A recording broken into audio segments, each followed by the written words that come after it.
Lembre-se disso, então, de duas coisas, tá?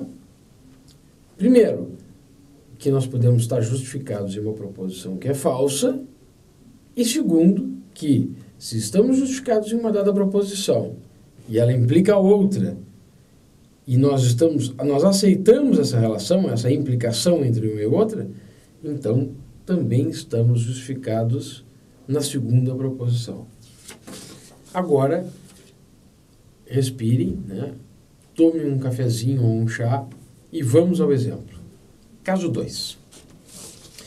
Suponhamos que Smith, um cara qualquer, né? O Smith, tem forte evidência para a seguinte proposição: Jones possui um for.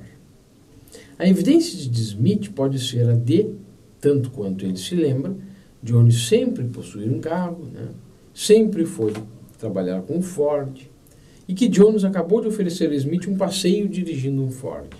E a gente podia botar mais um monte de outras evidências, né? Outras proposições evidenciais. Por exemplo, né?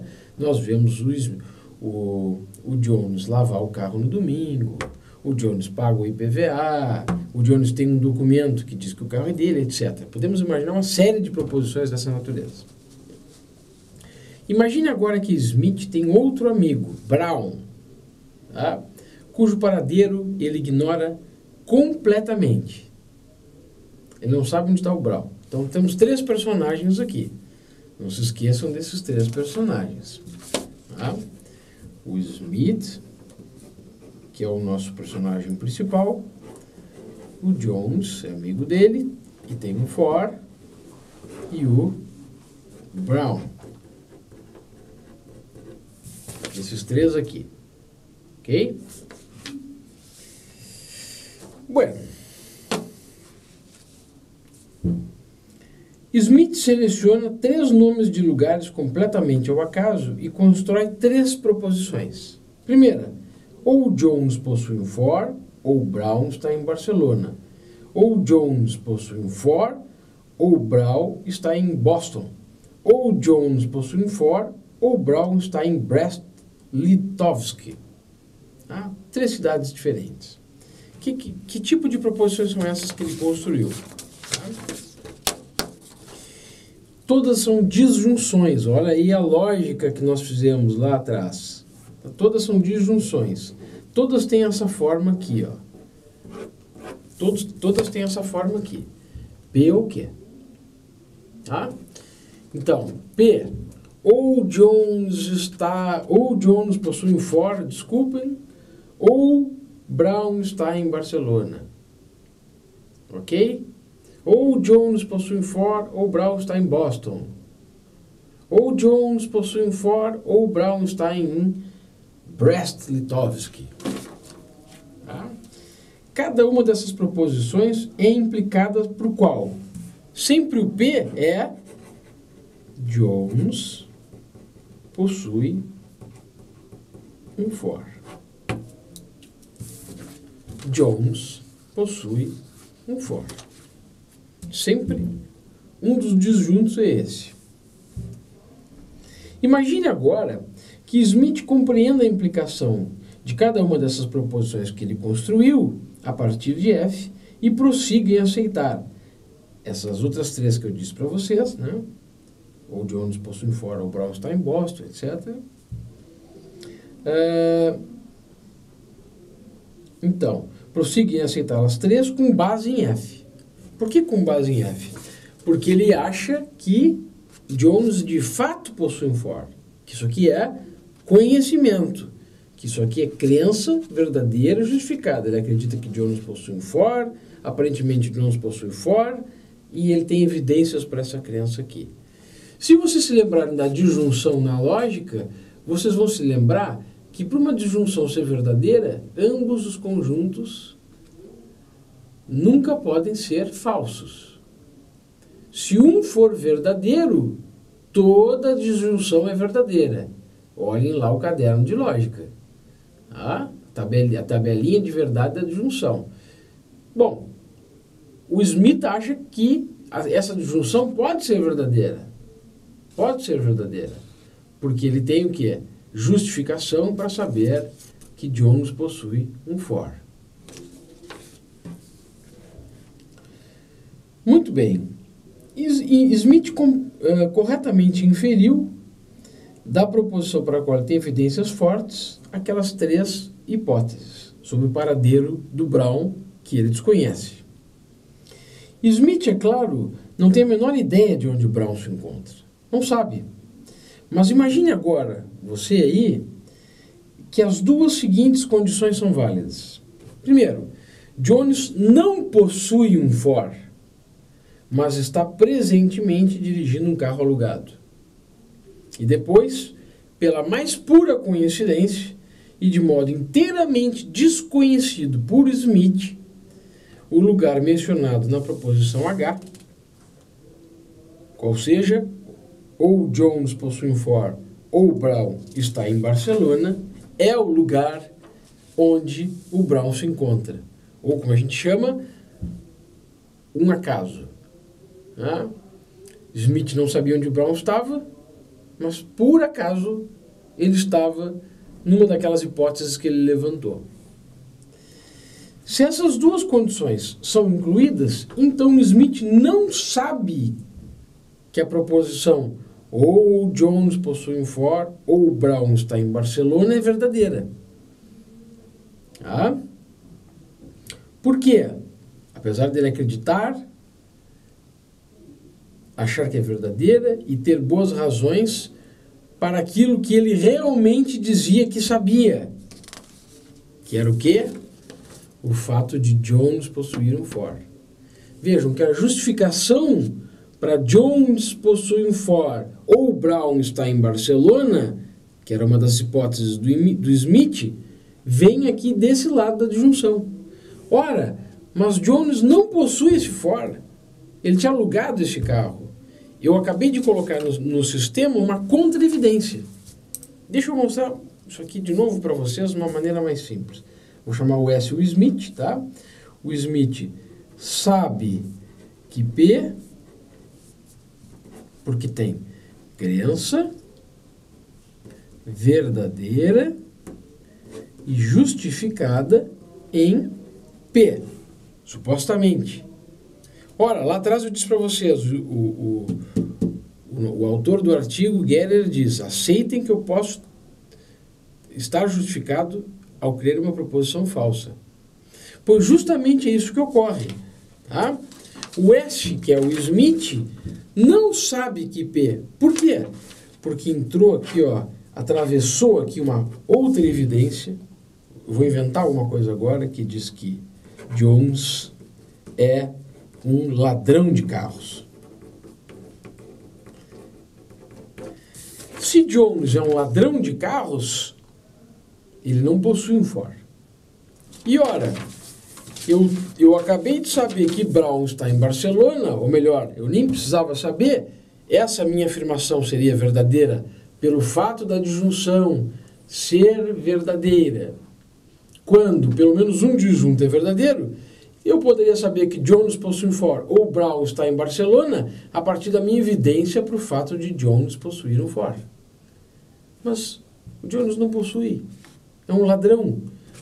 E Brown casualmente estava lá em Barcelona. O que aconteceu aqui, misturando recursos lógicos e uma história que pode acontecer com qualquer um de nós? Nós tínhamos crença verdadeira justificada em uma dada proposição. Essa proposição implica outra.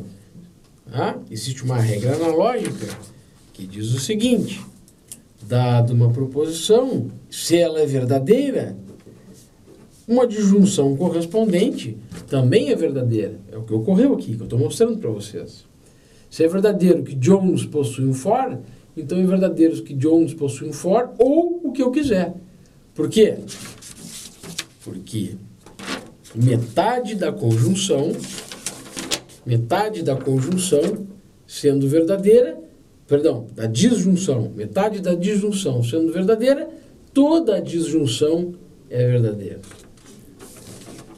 Mas nós não tínhamos conhecimento, o Smith não tinha conhecimento que o Jones possuía um Ford. Porque o Jones era um ladrão.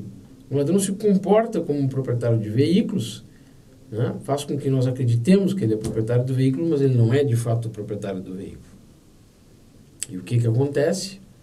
por um acaso, aquilo que estaria aparentemente justificado por nós por uma regra lógica, Brown estar em Barcelona, perde essa justificação no momento em que nós descobrimos que o Jones é um ladrão de carros. Ok? Tragédia. Em 1963, com esse artigo, Crença Verdadeira Justificada Conhecimento, Gerer nos mostra, com razões que nos parecem muito boas, que a definição de conhecimento, como crença verdadeira justificada, é composta dessas condições que são necessárias, mas não parece que elas sejam suficientes.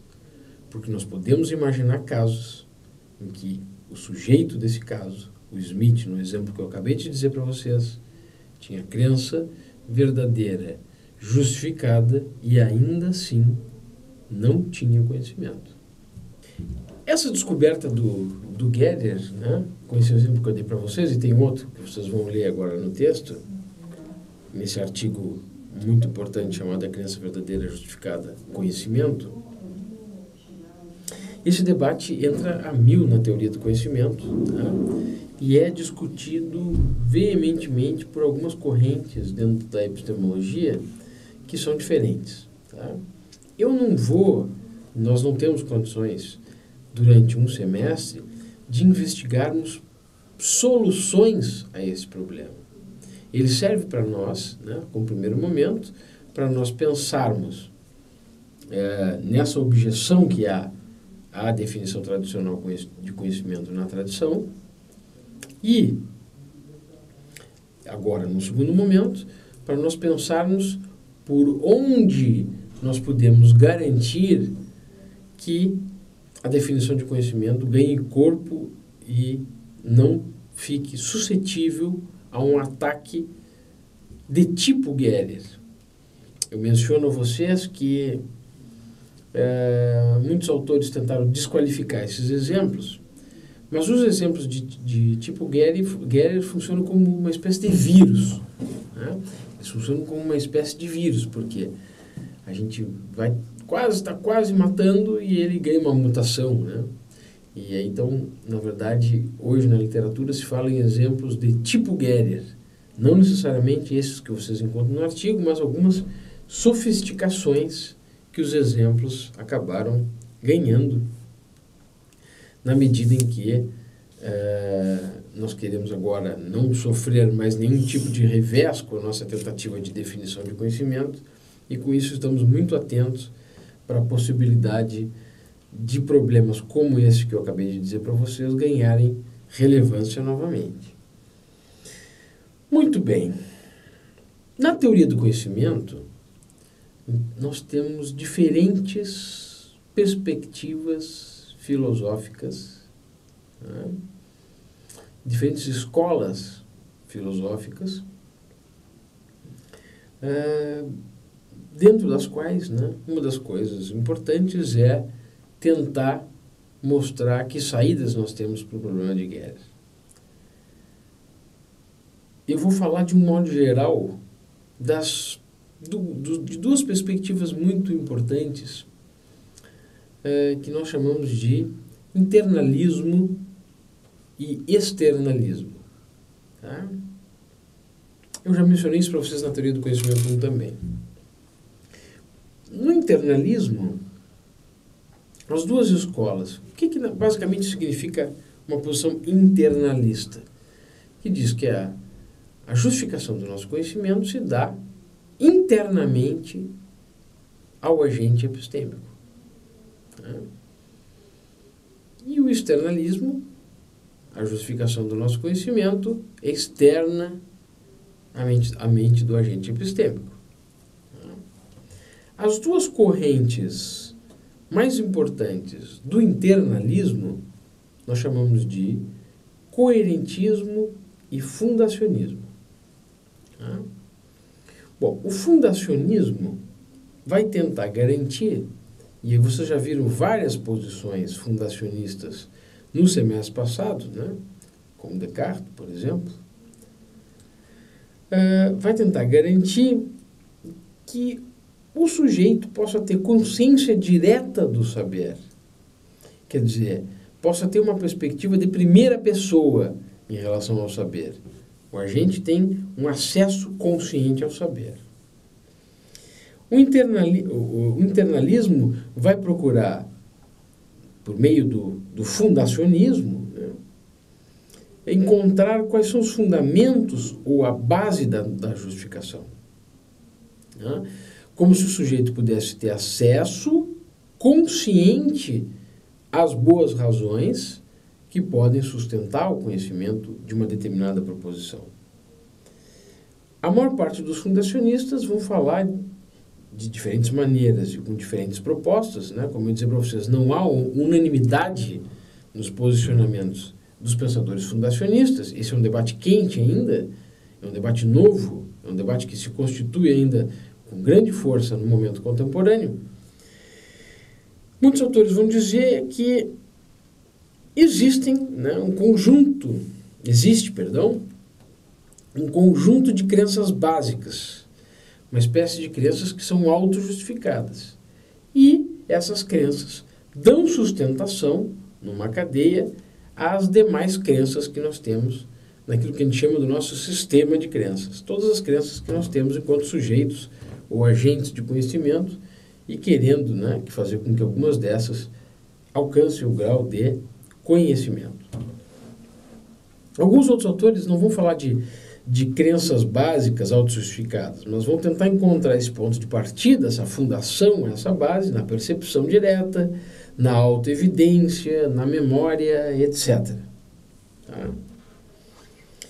Bom, o fundacionismo, numa perspectiva internalista forte, nos diz que todas as crenças verdadeiras devem nos levar ou nos remeter às evidências incontestes na mente do agente. E uma perspectiva internalista fraca vai dizer que o agente epistêmico pode ou tem a possibilidade de retroceder evidencialmente a uma base segura na sua consciência. Tá? Essas posições fundacionistas, é claro, têm que dar conta de responder a alguns problemas que o ceticismo nos traz. Por exemplo, nós devemos evitar que as nossas explicações sejam circulares, ou seja, pressupormos que nessa cadeia de crenças autojustificadas possamos usar alguma outra crença que já faça parte dessa cadeia como sustentando o ponto de partida ou a base que nós estamos procurando. E também nós não queremos cair no que se chama de regresso epistêmico. Queremos evitar a circularidade e queremos evitar, numa perspectiva fundacionista, o regresso epistêmico.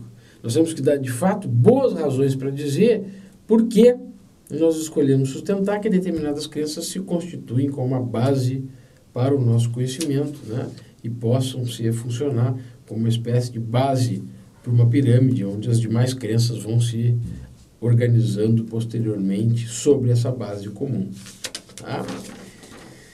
Muito bem. Por outro lado, se nós não quisermos ser fundacionistas numa perspectiva internalista, nós podemos optar por sustentar um que nós chamamos de coerentismo epistêmico. Tá? O coerentismo epistêmico tem uma vertente muito importante que nos ajuda a discutir questões vinculadas às noções, a uma determinada noção de verdade, entre outras noções de verdade que nós encontramos por aí no mercado. Tá? Isso não nos diz respeito nesse exato momento.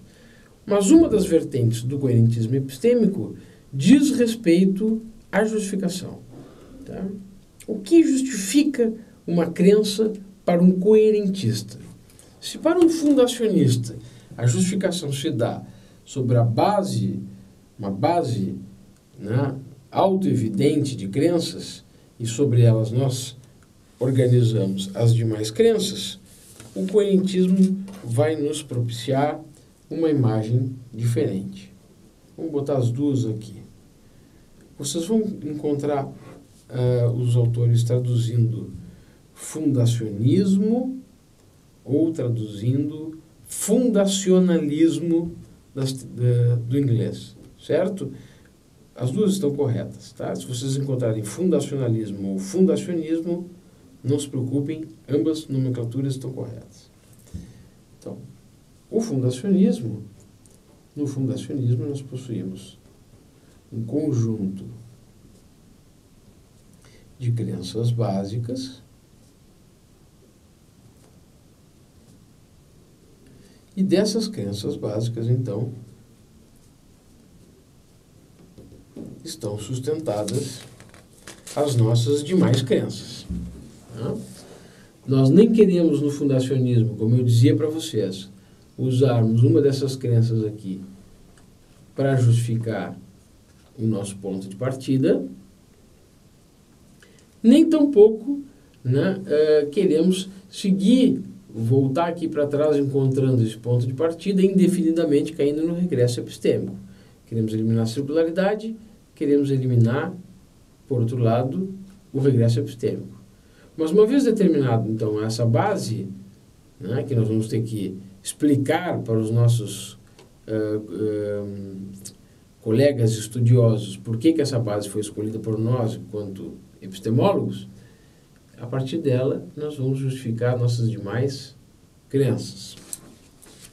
Uma outra figura é a figura que nós realizamos para outra perspectiva internalista importante, o coerentismo.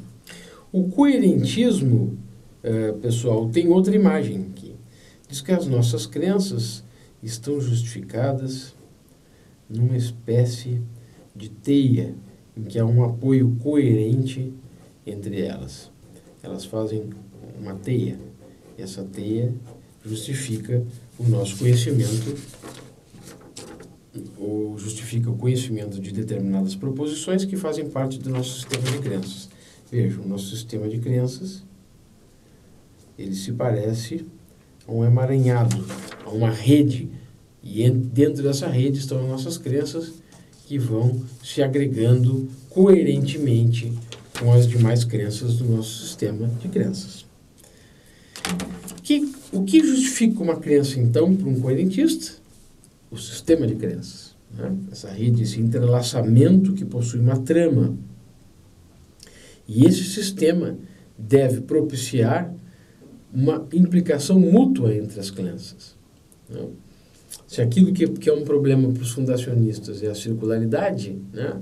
Alguma crença justificar outra que está lá atrás, uma lá da frente justificar que está atrás, porque um fundacionista não quer, o fundacionista quer uma no início e as outras se seguem dessas do início, as auto-justificadas, né? O coerentista não tem esse problema, ele vai dizer que desde que o sistema seja coerente, nós podemos, né, utilizar essa reciprocidade existente entre diferentes crenças do nosso sistema de crenças. Né? Muito bem. Um coerentista vai dizer que a justificação de qualquer crença no nosso sistema de crenças depende de relações de coerência entre essas crenças. Tá? E, portanto, não há necessidade de nós discutirmos a formação das nossas crenças. O coerentista está muito mais preocupado em mostrar como a teia se estabelece, para que se garanta conhecimento, do que propriamente falar da formação das nossas crenças e como as nossas crenças surgem para nós. Muito bem. Então, retomando, né, fazendo uma síntese, nós temos aqui duas grandes escolas que estão em debate. Uma escola internalista, o nosso conhecimento é interno, ele se dá mediante um acesso nosso, consciente às nossas crenças, e uma perspectiva externalista, que diz que isso não é necessário para que nós tenhamos garantidas nossas crenças, ou que elas sejam candidatas ao conhecimento. Dentro do internalismo, quais são as duas escolas principais? O fundacionismo e o coerentismo. Tá? Há inúmeras formas de fundacionismo. Não existe o fundacionismo.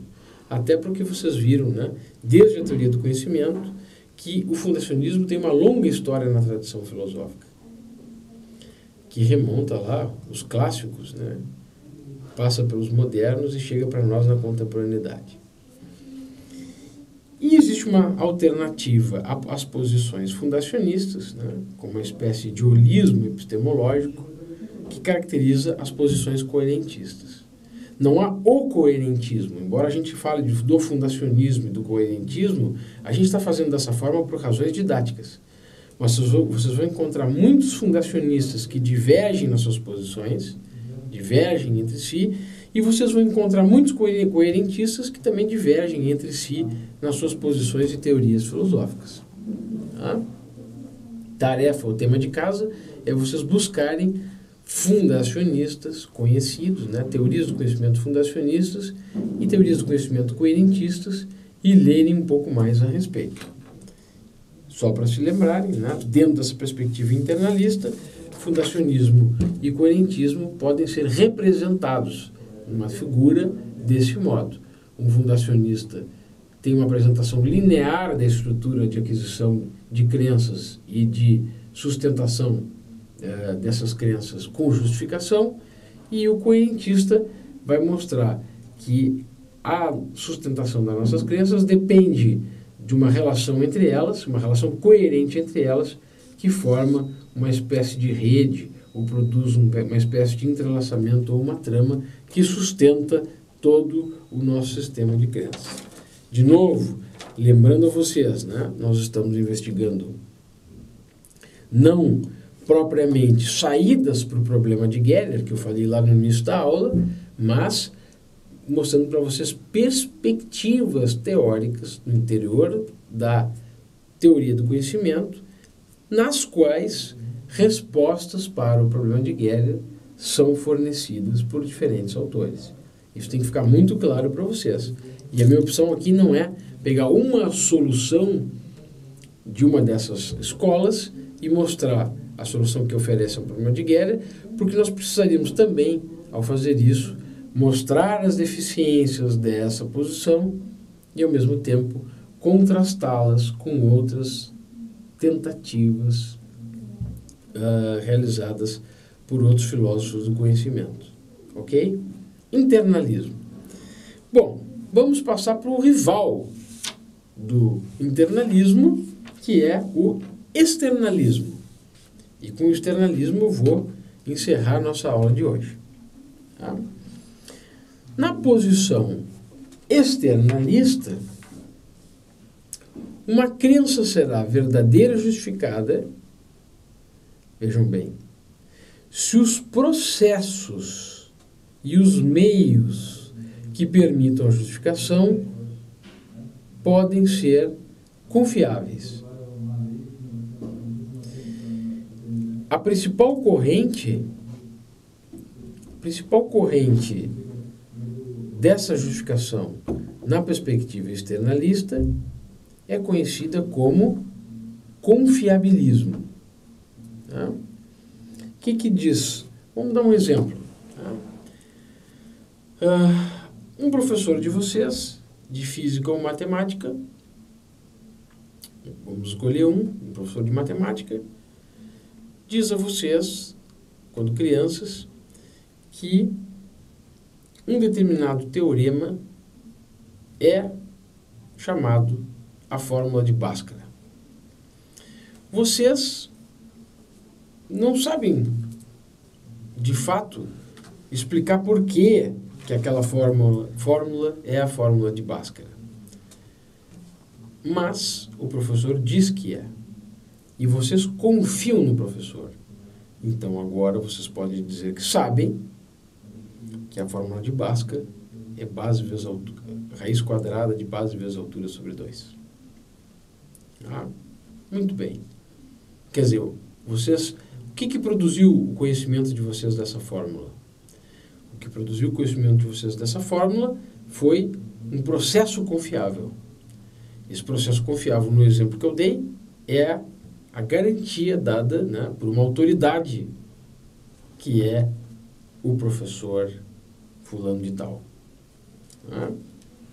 Por isso que nós chamamos essa corrente externalista de confiabilismo. Vejam, a sustentação de uma determinada proposição no internalismo, ela acontece dentro da mente do sujeito, seja ela em posições fundacionistas, seja ela em posições coerentistas. Para um externalista, a justificação, como o próprio nome nos diz, vem de fora. Por exemplo, por meio de um processo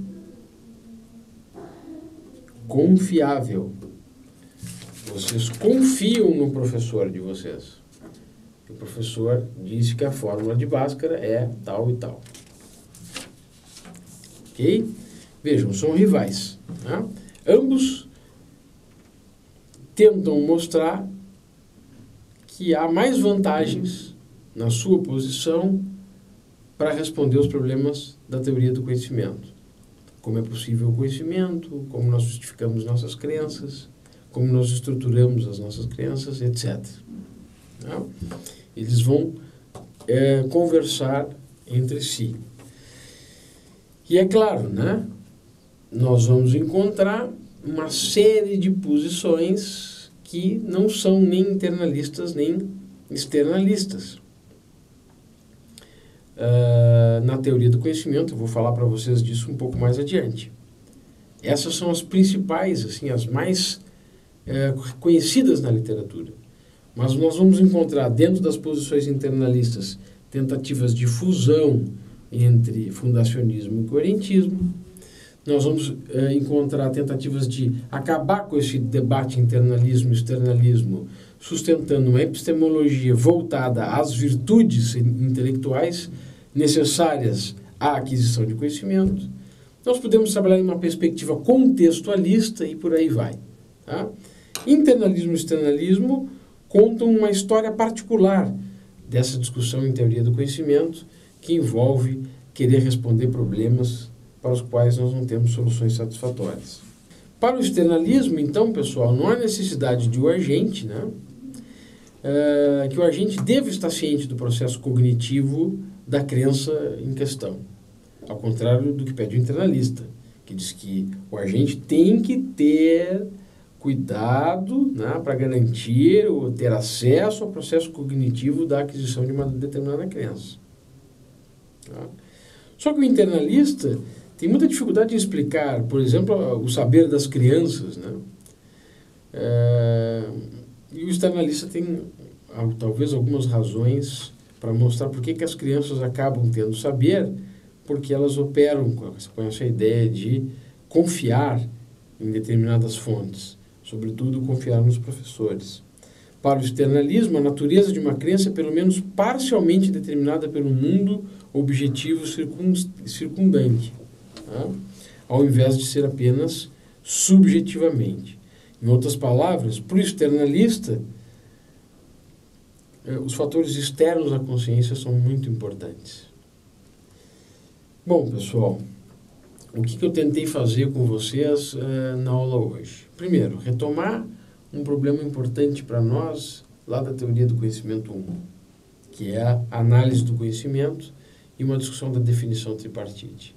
Depois, relembrá-los, e eu sei que isso é uma tarefa dura porque envolve elementos de lógica, por que em 1963 Edmund Geller conseguiu balançar um pouco a discussão que vinha consolidada desde Platão até o século XX, no que diz respeito à análise de conhecimento. Depois, eu não mostrei para vocês nenhuma solução ao problema de Geller, mas eu mostrei para vocês uma perspectiva inicial para que vocês possam ler e conhecer mais profundamente essas perspectivas e alguns de seus autores sobre o debate que, de modo muito geral, eu apresentei, dado a nossa dificuldade de tempo aqui, o debate entre internalismo e externalismo. Eu conto com os estudos de vocês, conto que vocês leiam o material que eu vou postar nesse momento em que vocês estão assistindo o vídeo e peço que vocês busquem na internet, em fontes confiáveis, para nós aproveitarmos aqui o nosso jargão da aula de hoje, mais informações sobre esse estimulante debate da teoria do conhecimento contemporânea. Tchau, boa semana.